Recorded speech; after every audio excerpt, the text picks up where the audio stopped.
ತರುವಿನ ನೆರಳು ಕೊಡುವಂತ ಸುಖವು ಕೊಡುವನು ಕೃಪೆಯ ದಿನವು. ಸ್ಥಿರ ಇರುವ ಮನ ಎನಗಿರಲಿ, ಶರಣಾಗತಿ ಎಂದು ಬರಲಿ. ಭಗವಂತನ ಪ್ರಿಯ ಮಗನಿವನ ಸಾರಿ ಬದುಕು ಇರಲಿ.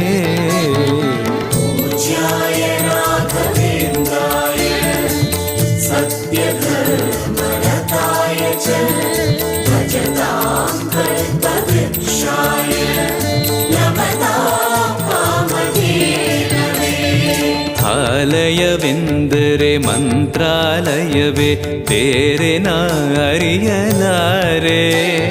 ರಾಜನು ಎಂದರೆ ಶ್ರೀ ಗುರುರಾಜನೇ ಮತ್ತು ನಾ ತಿಳಿಯಲಾರೆ. ಆಲಯವೆಂದರೆ